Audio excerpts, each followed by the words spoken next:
Hola y bienvenidos un día más, un día más a la biografía completa de Santa Gemma Galgani, escrita por su director espiritual, el padre Germán de San Estanislao, pasionista. Seguiremos con el capítulo 3, ejemplos de virtud en el colegio. Hoy trataremos sobre ejercicios espirituales. En 1891, es decir, cuando acababa de cumplir los 13 años Gemma, al practicar los ejercicios anuales en el colegio, recibe especiales luces del cielo y formula propósitos de muy alta perfección. Véase cómo se recoge en la autobiografía el recuerdo que de ellos conserva. Me acuerdo que el buen sacerdote repetía: recordémonos que no somos nada. Dios lo es todo. Dios es nuestro creador. Todo cuanto tenemos lo tenemos de Dios. Pasados unos días, recuerdo que el predicador nos mandó tener la meditación sobre el pecado. Entonces sí que reconocí verdaderamente, Padre mío, que era digna de que todos me despreciaran.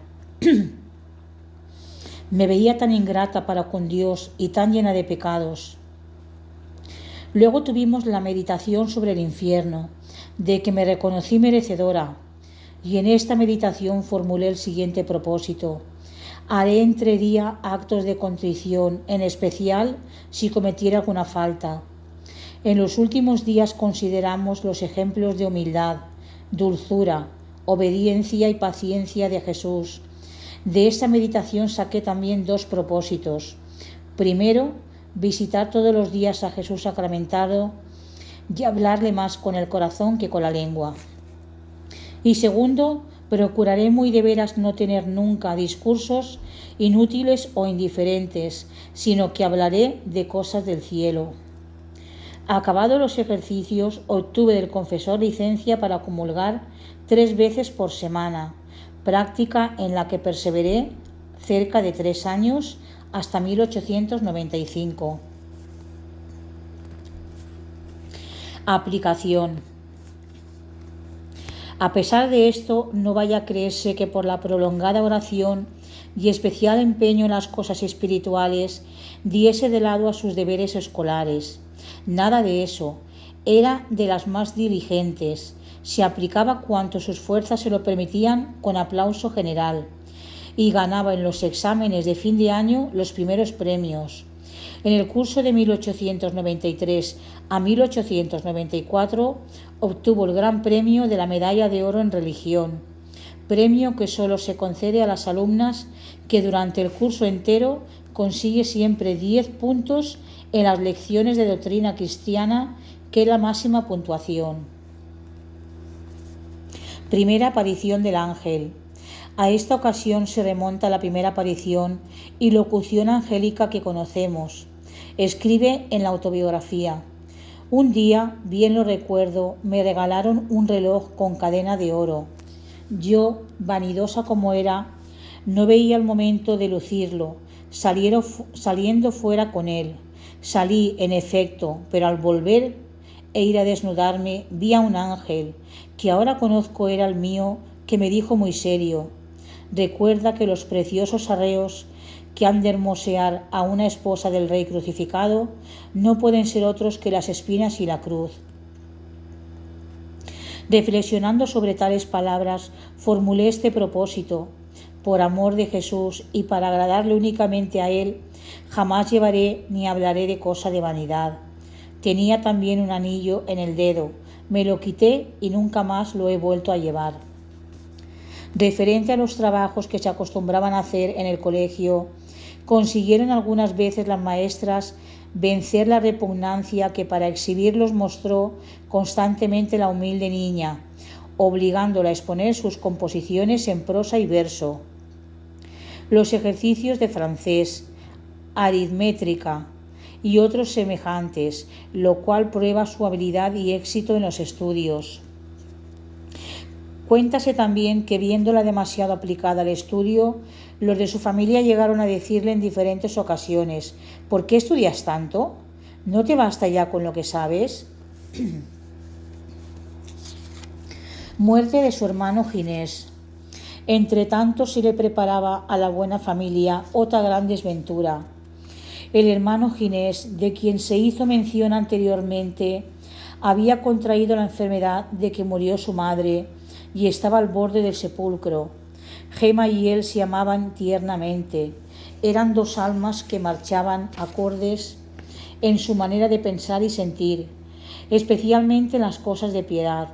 Le quería más que a todos, decía ella misma. Estábamos siempre juntos los días de vacaciones y nos entreteníamos en hacer altarcitos y fiestas. Deseoso de seguir la carrera eclesiástica, había obtenido de su padre permiso para entrar en el seminario. Con la recepción de las órdenes menores, estaba ya iniciado en la vida eclesiástica y se disponía a recibir las mayores, cuando le sorprendió el mal de que murió. ¿Podían pues separarse estas dos almas en el último trance? Entretanto, aquel inocente joven dejó esta vida tras envidiable muerte en septiembre de 1894. Gema a su vez cayó gravemente enferma, permaneciendo más de 3 meses en cama, y poco faltó para que muriese. Fácilmente se adivina cuán grande fue con esto la consternación de todos los de la casa y cuánto hicieron para salvar a lo menos a esta segunda hija predilecta. Imposible decir, refiere ella misma, el cuidado que pusieron todos de mí, especialmente mi padre, a quien muchas veces vi llorando y pidiendo a Jesús su muerte en vez de la mía. Y parece que le oyó el cielo, pues al cabo de 2 años murió el afectuoso padre, según veremos en el capítulo siguiente, mientras Gema curó pronto. Con todo, tan débil y en tal estado quedó que el médico dijo que debían sacarla del colegio e impedir que continuase estudiando. Designada la voluntad de Dios y a lo que su padre ordenaba, volvió tranquila a la soledad del hogar doméstico. Capítulo 4. Vida de Gema en el hogar. Heroica paciencia en las graves desgracias que le sobrevinieron. A sus 17 años, libre de las preocupaciones escolares, dedicóse con ahínco la piadosa Virgen a las labores domésticas y al cuidado de sus hermanitos, procurando con las obras, consejos y buen ejemplo dirigirles por el camino de la perfección cristiana. Acababa de cumplir Gema, hacía algunos meses, 17 años de edad. Aunque intenté adquirirlas, no llegaron hasta mí muchas noticias de su magisterio doméstico. Ello, no obstante, por lo relatado hasta aquí, lo referido por los hermanos de Gema y la familia Giannini, y particularmente por el espíritu de la bendita criatura. Fácil es deducir lo que sería capaz de hacer ésta en el hogar. Los informes que faltaban al director de Gema nos lo proporcionan en abundancia los procesos. De ello recogemos que al abandonar el colegio empezó dividiendo su tiempo entre los quehaceres domésticos y los ejercicios de piedad. El horario al que sometía su vida variaba muy poco del que seguía cuando iba al colegio. Se levantaba muy temprano y la primera cosa que hacía era rezar las oraciones de la mañana. Después salía a oír misa y comulgar, acompañada de alguna de sus tías o de su hermana Julia. Lo restante de la mañana lo dedicaba a las faenas domésticas. Por la tarde daba un paseo en compañía de su padre. Hacía la visita al Santísimo, que la prolongaba, siempre que las ocupaciones domésticas se la permitían, por espacio de 1 hora. Al anochecer empleaba largo rato en oración, rezando finalmente todos los días de rodillas el rosario entero. Además, interrumpía, según llevamos dicho, una o varias veces el sueño durante la noche para encomendar al Señor, por espacio de 1/4 de hora, su pobre alma. Gema y un oficial del ejército. Por este tiempo y con ocasión de sus inocentes paseos, le tendió el mundo un lazo cauteloso que sólo sirvió para revelar el singular amor a la pureza de la angelical doncella. Fue el caso que un oficial del ejército, al parecer con muy honestas intenciones, se hacía encontradizo con ella cuando la acompañaba en el paseo su tía en lugar de su padre. Como Gema tenía por costumbre caminar con los ojos bajos, no lo echaba de ver. Advertida por los que lo habían observado, se afligió en extremo, derramó copiosas lágrimas y tras larga oración tomó la resolución de no salir voluntariamente de casa, sino para dirigirse a la inmediata iglesia de San Frediano. Su tía Elisa remonta el encuentro con este oficial al tiempo en que la santa iba al colegio y añade que, dando toda suerte de informes, solicitó de ella permiso para entrar en relaciones con Gema. Apenas advertida de ello, la apartó del joven diciéndole: «Vamos inmediatamente a casa». Una vez llegada a ella, le advirtió: «Sepa que no quiero ver hombre junto a mí». Vida ejemplar.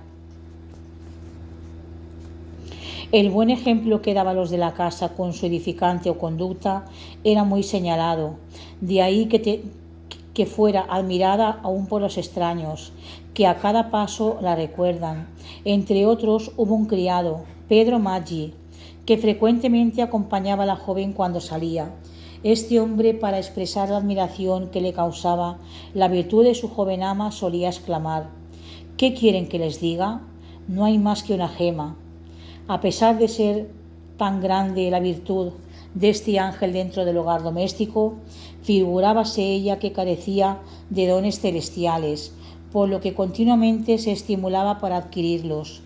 Así decía a cada paso: «Gema, hay que cambiar y entregarse por entero a Jesús». De todo sacaba partido para enfervorizarse, lo mismo de las fiestas y solemnidades de la Iglesia que de la hermosura de la naturaleza, o del cambio de las estaciones y aún, como hemos visto, de los juegos infantiles. A finales del año 1895, como el pensamiento del año nuevo llevase a su corazón anhelos de más perfecta vida, levantándose repentinamente del lugar de la meditación, tomó el libro de memorias donde se apuntaba sus propósitos y escribió el siguiente: «En este año nuevo me propongo hacer nueva vida. Lo que en este año me sucederá no lo sé, pero me entrego a ti, Dios mío. Todas mis esperanzas y afectos son para ti. Sé que soy débil, Señor, mas con tu auxilio espero y resuelvo vivir cerca de ti».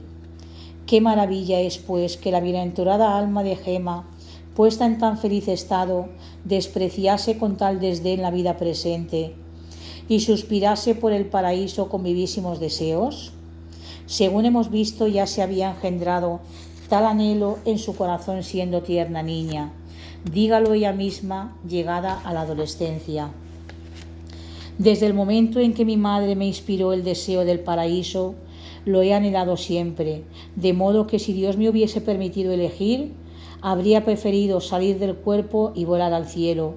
Siempre que me sentía mala y con fiebre, experimentaba gran consuelo, mas era también para mí gran dolor el sentirme renacer las fuerzas después de alguna enfermedad.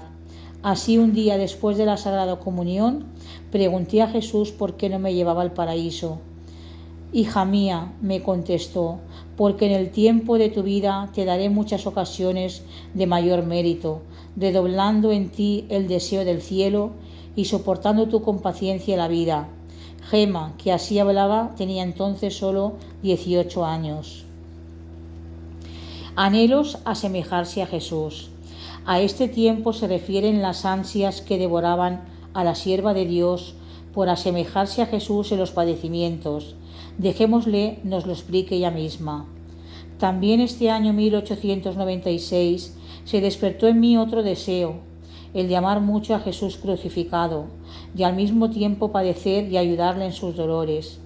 Un día, al mirar fijamente el crucifijo, se apoderó de mí tanto dolor que caí en tierra sin sentido. Estaba precisamente en casa papá y comenzó a reñirme, diciendo que forzosamente tenía que hacerme daño estar tanto tiempo en casa y salir de ella tan de madrugada. Le respondí malhumorada. Hacía 2 días que no me dejaba salir para oír misa. Lo que me hace daño es permanecer tanto tiempo alejada de Jesús sacramentado. Se disgustó tanto con esta contestación que me echó una buena reprimenda. Me escondí en la habitación y esta fue la primera vez que desahogué mi dolor con Jesús. Gema no era, por cierto, novicia en la ardua palestra del padecer, pues siendo estimada del Señor desde su primera infancia, tuvo ocasión de ejercitarse en la lucha, como lo confesó ella misma a su director. Puedo asegurarle que desde que murió mi madre no ha pasado ni un solo día en que, aunque poco, no haya padecido algo por Jesús. Desgracias familiares. Pero entonces, que no se trataba ya de la infancia, sino de la edad madura, el Señor apretaba su divina mano y daba golpes maestros. Fue el primero de estos cierta enfermedad grave que le envió a uno de los pies, la caries de un hueso, acompañada de agudos dolores. La virtuosa joven, creyendo al principio que no era cosa de importancia, soportó el mal con paciencia, pero por falta de cuidado la caries se extendió. El pie empeoró muchísimo y fue preciso ponerse en manos del cirujano. Este, al ver el estrago ocasionado por la caries, temió que fuese necesario amputar el pie, pero antes intentó una operación parcial, descubriendo el hueso, el cual raspó y seccionó profundamente. La enferma se negó a ser cloroformizada y sufrió la operación con gran valor. Los de la casa temblaban ante el espectáculo, pero ella permaneció indiferente e inmóvil. Y si de cuando en cuando se le escapaba un quejido, en lo más fuerte de la operación, miraba a Jesús crucificado y en el acto se aquietaba, al propio tiempo que le pedía perdón por esta debilidad. El señor Galgani, padre de Gema, era hombre chapado a la antigua, bueno y caritativo, no sabía engañar y por tanto no creía que otros le engañasen, pero los tiempos que vivía eran calamitosos y los desconocía por entero. Siendo su bondad generalmente conocida, muchos fueron los que se ingeniaron para aprovecharse de ella, lo cual, unido a las largas y continuas enfermedades de su familia y en particular a la de su esposa e hijo, que fueron seguidas de muerte y de mil otras desgracias, lentamente consumió todo su magnífico patrimonio. No pudiendo cumplir sus compromisos, la ruina fue completa. Los bienes, tanto muebles como inmuebles, fueron embargados y la familia quedó sumida en la miseria más espantosa. Capítulo 5. Enferma Gema de muerte y sana merced a un prodigio. Año fatídico. Las palabras con que relata Gema estos infortunios son por demás enternecedoras. Acabó el susodicho año y entramos en el 1897, año tan doloroso para toda la familia. Solo yo, falta de corazón, quedaba indiferente para tantas desgracias. Lo más grave es que quedamos faltos de todo recurso y para colmo la grave enfermedad de papá. Comprendí una mañana la grandeza del sacrificio que pronto querría Jesús. Lloré mucho, pero Jesús, que en aquellos días de dolor se dejaba sentir tan fuertemente a mi alma, y al ver a papá tan resignado a morir, me dio una fuerza tan grande que soporté la enorme desgracia con bastante tranquilidad. El día en que murió me prohibió Jesús perderlo en vanos lamentos y lloros, y lo pasé rezando, resignada con el querer de Dios, que desde aquel momento iba a hacer conmigo las veces de Padre Celestial y terreno. Después de su muerte nos encontramos sin nada, no teníamos de qué vivir, sabido lo cual por una tía nos ayudó en todo y no quiso que siguiera más con la familia. Al día siguiente de la muerte de papá, mandó por mí y me llevó consigo durante unos meses. Los testimonios de los procesos son por igual muy expresivos. Se lanzaron como aves de rapiña todos los acreedores. Vino el embargo de cuanto había en casa e incluso llegó un desalmado a arrebatar a Gema 5 o 6 reales que tenía en el bolsillo. En Camaiore, La tía de que nos acaba de hablar Gema vivía en Camaiore. Estaba casada con un comerciante de bastante buena posición y como no tenían hijos, se complacían en tener consigo a varios sobrinos. En lo material tenía Gema una solución para su vida, pero en lo espiritual no iba a encontrar la paz y ambiente saturado de piedad que mayormente le interesaba. En la casa paterna podía aplicarse las prácticas de piedad sin que nada la distrajera, pero en Camaiore, como ya antes en San Genaro, no lo veía hacedero, por muy buena que fuese su tía. Mucho desagradaba a su recto corazón no poder adaptarse a todas las conveniencias a que le obligaba su condición.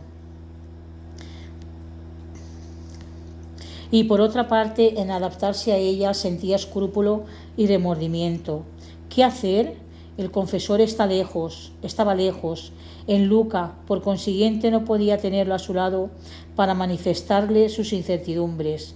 Tampoco acababa de resolverse a manifestar a otro su estado para pedirle consejo. Acostumbrada como estaba a aquel que conocía enteramente su vida, y aun cuando lo hubiese querido, ¿cómo se explicaría para darse a entender?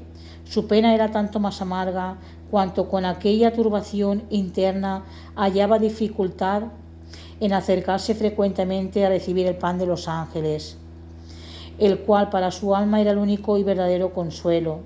En tales angustias se volvía con amorosas y lamentables voces a Jesús, pero Jesús, para probar la virtud de su sierva, pareciendo no darle oídos, la dejaba en profunda aridez.